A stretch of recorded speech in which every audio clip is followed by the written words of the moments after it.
Do you want to know how little old man got these scars? He kissed a pencil sharpener with his tongue. And while that was a big mistake, I'm going to prevent you from making drawing mistakes on your portrait of Heath Ledger as the Joker. Just follow my step-by-step instructions, pause the video at the end of each step, and don't Christian Bale on me, and you'll surprise yourself on this drawing. Do I sound like a man with a plan? Well, I have one. Hit the link in the video description to go to my Joker cheat sheet on my website. It has photos and text and will supplement the instruction that you receive from this video. Go grab your pencils and paper. Let's begin.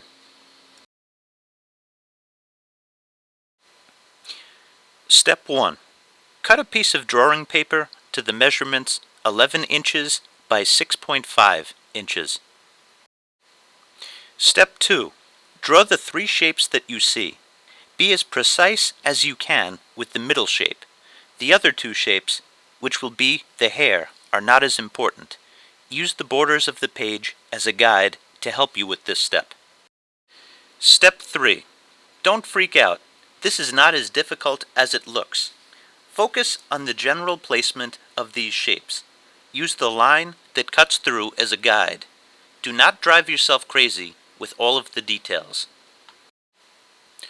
Step 4. Make the Joker's nose. Notice how it fits with the shapes from Step 3. Step 5. Complete the Joker's face, but don't make it too long. Step 6. Smile, and break every rule for facial proportions while you're at it. Joker's smile goes all the way up to his eyes. Connect his smile with the shapes from Step 3. Step 7. Add the shadows under Joker's nose. Step 8. Add the body. Step 9. Add the eyes. Take some extra time to notice the placement. The placement is more important than the shape since it will be in heavy shadow. Step 10 is optional. Add some details to the clothing if you wish. Hey everybody, it's Merrill. Welcome to the shading part of the video. We are going old school. The last few videos I've done dry brush technique. We're going back to pencils, maybe with the exception that I'm using a charcoal pencil now. Just wanted to see how that is. I think I said once before I had a bad experience with charcoal, and that was when I first started drawing.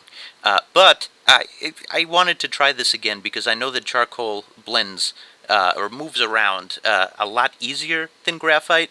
As you know, I use the paintbrush usually, but I just wanted to see how this goes. And I started out with the charcoal pencil, and I'm doing it just like I usually do with the regular graphite pencil. And it definitely is true. The charcoal moves around a lot easier. You have a different luster to the charcoal pencil, or actually lack thereof. The charcoal pencil is very matte, meaning that it does not shine at all. And the graphite pencil, which I will also use, you're seeing me use it right now, that's very shiny. You can hatch both together. They have no problems mixing together. But you're going to have to overcome the difference in the surface textures. And it's definitely doable. It's a little more work. But I did the hair starting out with the regular graphite pencil. The charcoal pencil was a 2B. Just to let you know, I had to go all the way up the scale to come close to matching a 2B charcoal pencil. I used an 8B pencil directly in the hair. I used the graphite stick. So charcoal pencils are dark, but you know what? So are the Joker's eyes. So did that. I am using the eraser just to kind of move stuff, just to hint at the highlights. I'm going to get a lot more detailed with that as it goes on.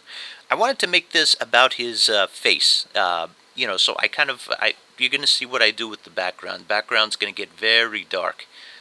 And the clothing, you know, I put as step 10. If you want, you could put details into the clothing. Wasn't as interested in that. You know, I wanted, you know, when the viewer looks at this, I wanted them to see his face. And most portrait artists tend to think that way as well. When they do a portrait, you know, people will not consider the clothing nearly as much as they'll consider the face. First thing that they look for is the likeness. As always, I'm doing cross-hatching. When you see me move my pencil back and forth and make lines, line next to line next to line, that's cross-hatching. I am also doing smudging. I'm trying not to use my finger. It's really difficult not to with charcoal. There's something, I don't know, something about the material that just calls your fingers to the paper. But you want to avoid that because the oils in your hand will get into the page and it will cause unevenness in the shading.